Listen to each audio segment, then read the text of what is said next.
11 time block. Now I got 5 characters?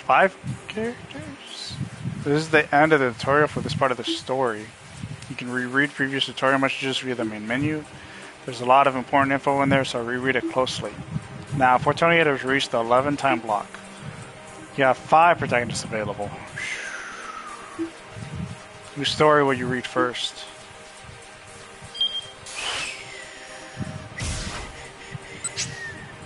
Previous time blocks are shown above. Protagonist actions can only affect other protagonists within the same time block as indicated by the red circle on the chart. Decisions made in one time block do not impact storylines in different hours. If you get stuck, make sure to check decisions and jump points for the current time block. Okay.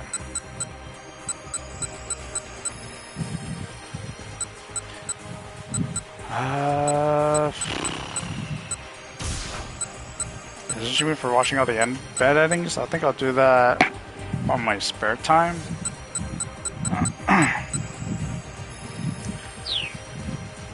So for now, Minorikawa, Osawa, Tama, or Achi. No, I'm more interested in Achi's story right now because he's got a gun pointed at him, man. It is hot. Alright. Archie first. The man with the cane aimed his gun at Tommy, his face devoid of emotion. Please, the girl said, trembling. Why are you doing this? But the man did not reply. Quickly, Achi stepped in between Atomi and the gun, spreading his arms wide. Stop, he said in English, one of the few English words he knew. Quickly reverted back to Japanese. Who the hell are you? Still, the man did not respond. You know this guy, Atomi? No. Achi was sure he'd never seen the man either. What are you after, money? Because if you are, boy, are you wasting your time chasing us. The man furrowed his brow, adjusting his point of aim to Achi's face. His bloodthirsty gaze left Achi no doubt that he was willing to pull the trigger.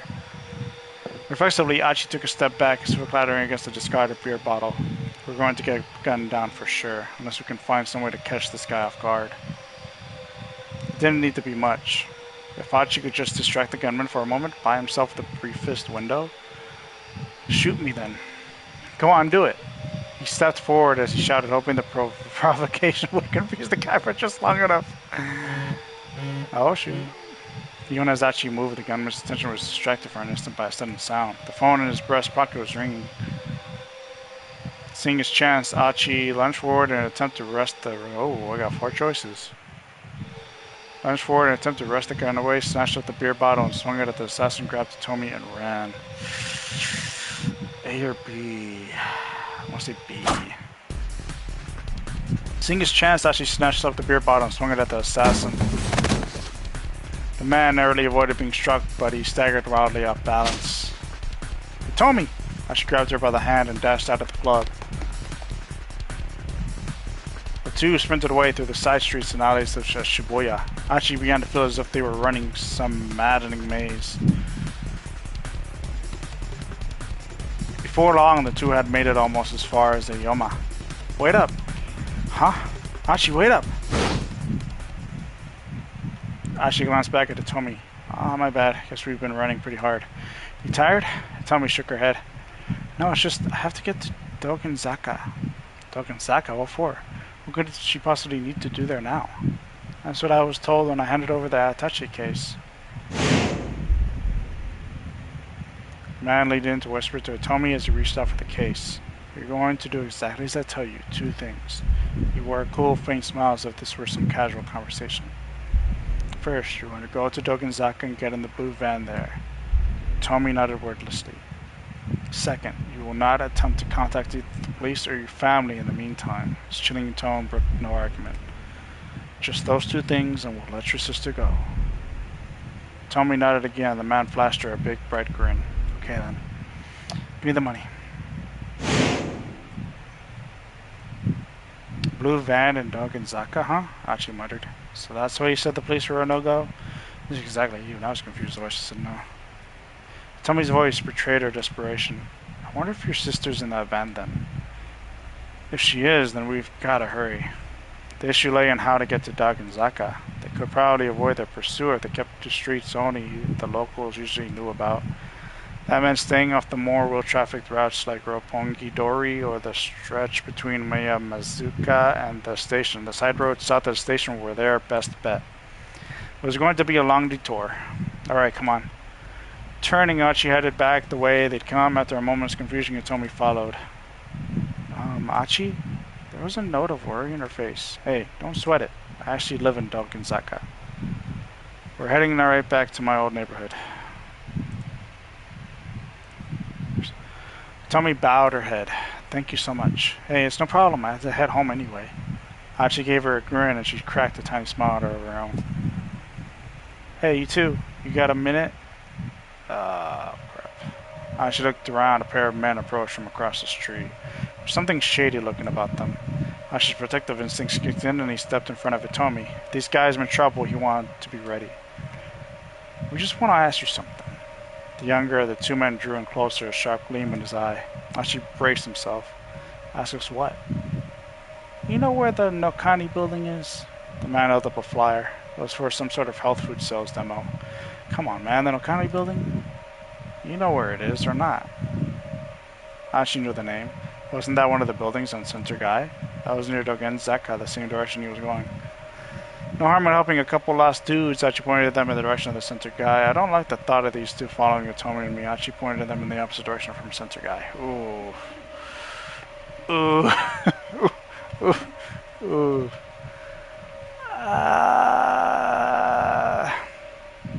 How does he feel again?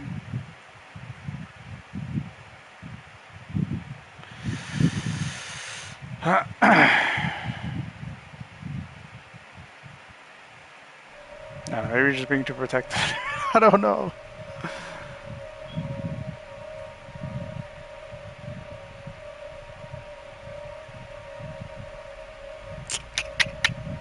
Let's go with this one. Arm went up in a couple lost dudes. Achi pointed them in the direction of Center Guy. Yeah, it's just this way.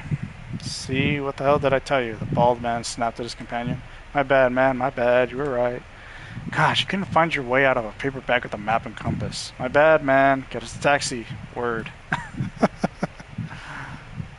Thanks, man. The strangers nodded at Achi. Sorry to bug you. With that, the two headed off toward the main road. Yep, you're just paranoid. Alright, we're good. I mean, so far so good. Achi and Hitomi hurried onward, following the sparsely trafficked side streets toward Dogenzaka. I don't think I even knew this part of Shibuya was here, Hitomi said as she looked around. Yeah, a lot of people don't. I used to mess around in this neighborhood when I was a kid. The area was a mishmash of run-down residence and office buildings. Almost nobody ever comes here unless they live or work on one of these streets. Check it out. Over there, a rare first-hand glimpse of the Shibuya River. A minor river that runs from the Miyamasu Bridge to the Tengen Bridge, depicted in the 36 Views of Mount Fuji by Edo period ukiyo-e artist Hokusai. In Hokusai's time, fireflies were collected from the Shibuya River and presented to the shogun, lending credence to the idea that the river was indeed clean in the past. Have you always lived in Shibuya, Achi? Yep, born and raised. Achi bent down to pick up a piece of trash on the roadside. That's why I do this. It just pisses me off to see folks make a mess of this place. Picked up another piece of trash. I don't have a job, so I just pick up garbage every day. Man, what am I even doing? Like, cleanup even matters right now. Tommy took a long, hard look at his face. What? He demanded. What is it? You're a strange one, Achi. That's so. She was right, of course. It was sort of strange collecting trash every day instead of getting a job. He had his reasons for it, but they weren't important right now. Right now, the important thing was getting Hitomi to Dogenzaka. Come on, he murmured. A sudden angry shout broke the silence as they hurried along. Hey, hold it right there! Achi and Hitomi stopped, but the shout wasn't directed at them. Damn it. Further up the road, a group of thuggish-looking men were having some kind of argument. The man who was shouting had grabbed one of the others by the neck. Idiots, you still got the gall to call yourselves SOS? The Studs of Shibuya, a youth gang operating out of Shibuya founded by Achi Endo. Its current leader is Suzumu Nishizawa. So Achi founded this group? Man, let's just say it. I mean, yeah, Suzumu, but The other men standing around looked distinctly uncomfortable. It takes money to run an organization. No, I know, and since it's not like you're Achi or nothing, I thought you could maybe spare some help on that front, boss. The top dog, the man in charge, the head honcho. Here it refers to the leader of SOS, Susumu. A change in leadership can really shake up an organization. The new boss's personality and disposition are a huge factor in whether the group continues to prosper. The fact that Susumu is being asked to spare some help on the monetary front suggests that he still has things to learn about being in charge. Hitomi looked at Achi when the stranger spoke his name. He smiled awkwardly, then turned back to the altercation. Shut your mouth, Susumu barked. How dare you say Achi's name in my presence? Hey, Achi called out. What was that about me? As soon as they saw him, the other men went pale. Achi kept his tone casual as he strolled up to the group. Susumu, you can't just give the guy a beatdown in broad daylight. To mess someone up super bad, usually with punches and kicks. Don't want to shock the upstanding people of our fair city. Achi, Susumu glared. Can we drop the pleasantries? Alright, Achi replied with a hint of a sneer. You got it, Susumu. And I'd like to point out, we're not on a first name basis. With that, Susumu turned and stalked away. His bodies followed suit, leaving Achi and Hitomi alone again. Did you know that guy? Hitomi asked. His name's Susumu Nishizawa. And yeah, I know him. Or I thought I did. We used to be friends way back. Me and those guys were all part of the same crew, but I bailed a little while ago. Achi fell silent to his great relief, and Hitomi didn't pry further.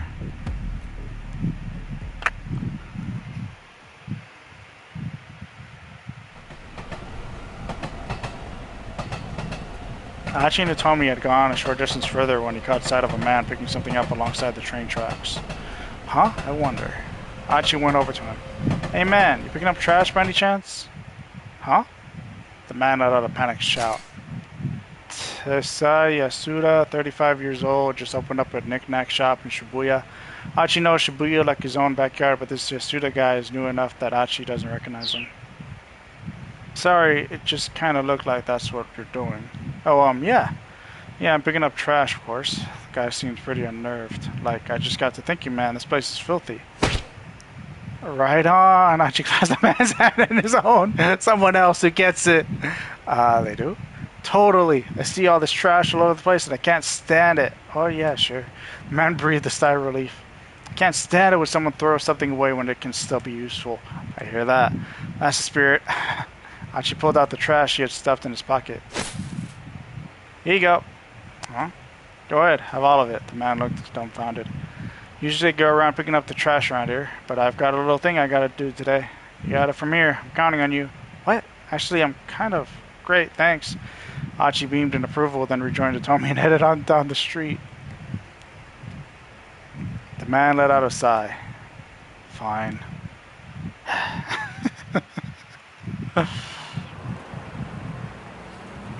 Slipping through a narrow back alley, they came out near the top of Dogenzaka.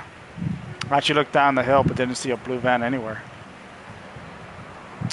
He and Hitomi started making their way down towards Shibuya Station. Hitomi muttered to herself, I don't see a parked around here. Her face twisted up with worry. It was a lot harder to find street parking close to the station. Hitomi, hold up. Achi had a sudden idea. He darted into a nearby soba restaurant, motioning for Hitomi to follow. Hey, he called out to the proprietress, a sharp-eyed middle-aged woman. You're looking as lovely as ever today, I see. Oh, Achi. Are you done collecting trash for the day? The lady took a look at Hitomi, her eyes lighting up. Maki Yoneda. When she was 19, she happened to stop by this place and was captivated by the chilled curry soba. By day's end, she had decided to make the restaurant her new home. Married the owner at age 22, and they managed the establishment together. Last year, her husband of 30 years passed away. No. Now she safeguards the generations-old secret of chilled curry soba on her own.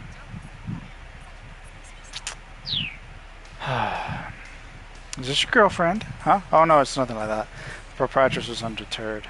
Oh, she looks just like a model. She's the spitting image of me at that age. My, Achi's got himself a girlfriend. I said it's not like that. The woman waved and told me over.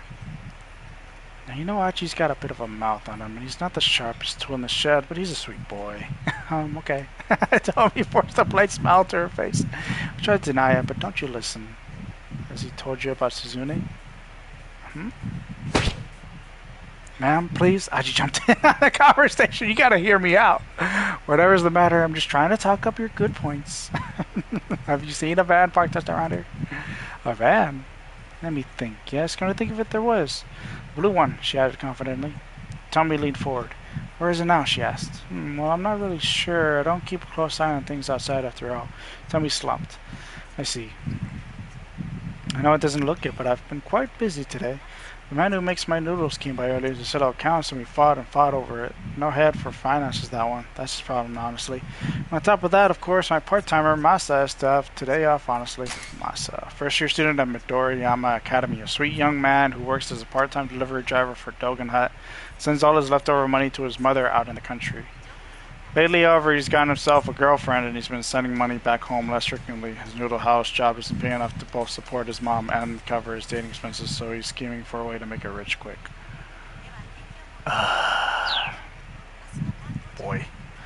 Achi frowned. Had she really seen a blue van, or was she just being chatty? Other women who ran tobacco shops or noodle houses didn't seem to have a knack for spotting details. But women of her age weren't always the most reliable. That's just mean. Other women who ran tobacco shops and noodle houses did seem to have a knack for spotting details. Achi decided to follow up some more. Was there anything unusual about this van? Well, let me think.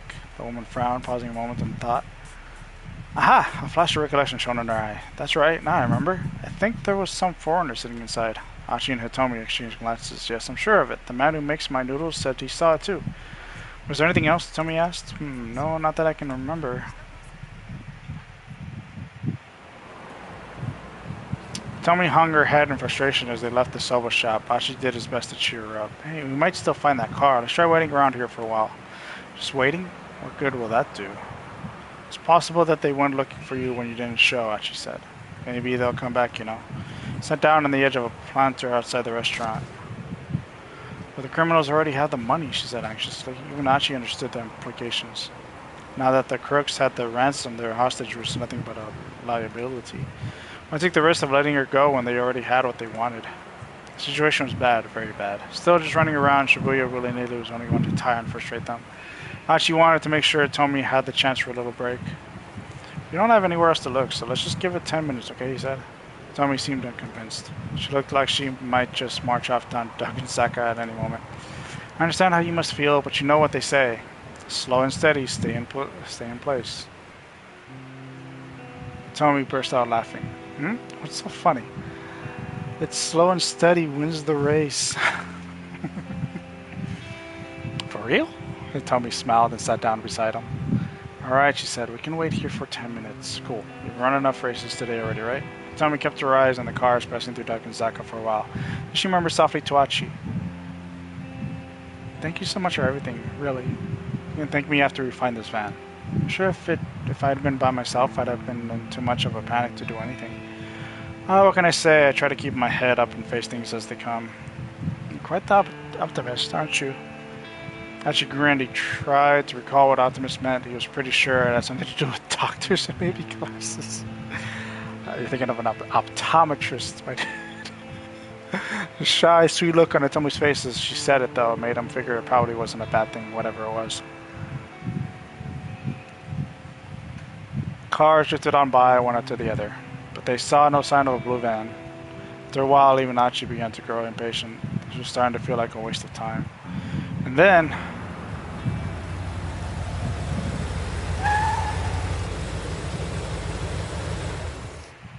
Tommy, look. There it was. Keep out.